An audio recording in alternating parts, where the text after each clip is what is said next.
Now we're going to talk about the empty chair exercise. Yes.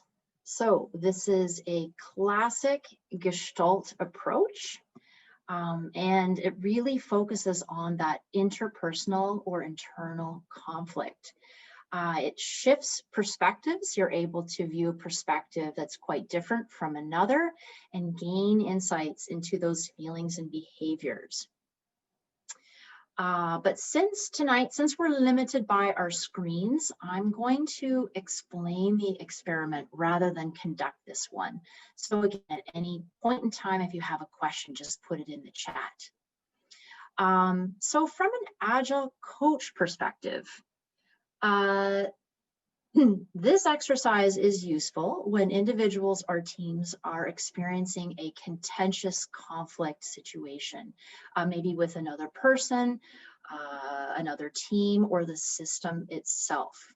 So you can use this experiment when you want to get inside the mind of a customer as well.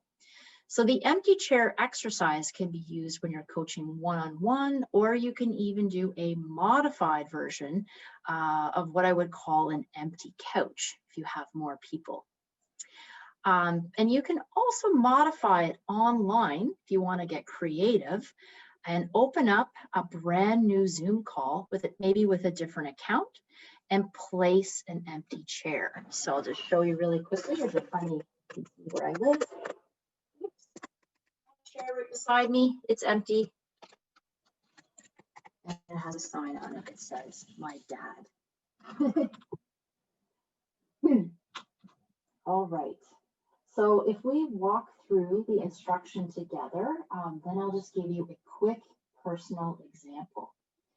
All right, so yes, you can place that empty chair in a room, maybe once we're back post-COVID, or as I said, you could put it into a video call, and you ask clients, plural, to pretend that the person or the team or the thing or whatever it is actually sitting in that chair, sitting across from them. And then with that empty chair, the client is asked to picture or envision what it is that they actually want to say to the person in the chair, and what kind of emotion, what have they been experiencing, what are all of those thoughts that they were too afraid to say, but they are more easily able to say it to that chair. So it's sort of directing all of that energy and being able to effectively communicate what it is that you really want to say to that person or thing that's in the chair. And then you can switch. You can do a little role playing. If you want to envision what it's like to be the person sitting in the chair, you can certainly move and then go back and forth and have a conversation by role playing. So I hope I explained that well enough. Do let me know if there's any confusion about the empty chair exercise, or if you've seen something like this before.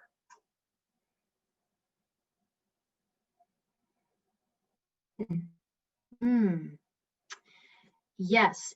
So from, I hope I'm saying your name right, Neil or Niall, this is somatic work. That is absolutely correct.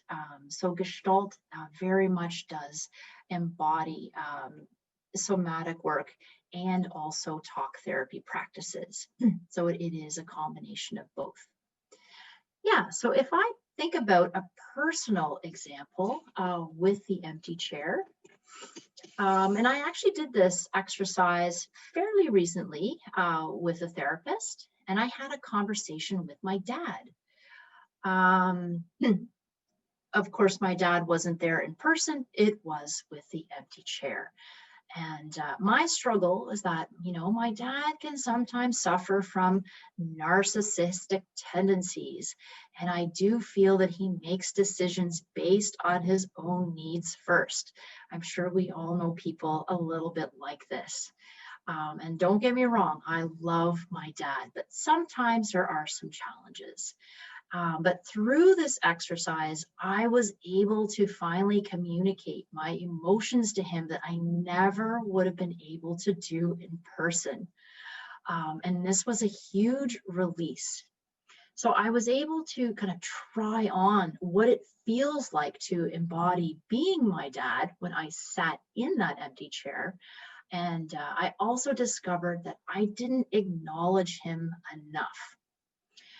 So the result of that is that I have a deeper sense of empathy for my dad. I have a deeper understanding of who he is now through that conversation. And I'm also more easily able to reorient my own behavior and was able to smooth my relationship with my dad. So yes, it can be used in the clinical kind of private client session, but also you can certainly use this in your Agile coaching techniques as well. Does anyone have any questions on the empty chair exercise?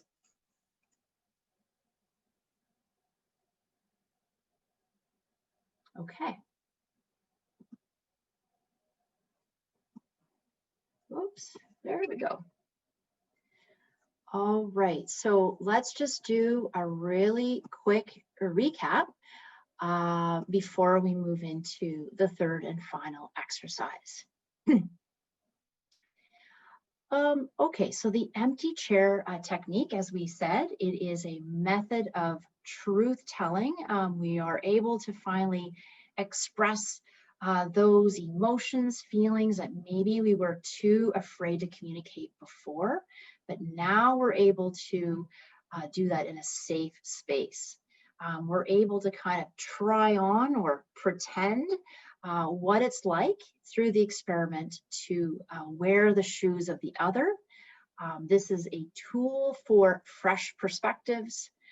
Also, it can be used to de-escalate some heated situations. And it also helps to build empathy.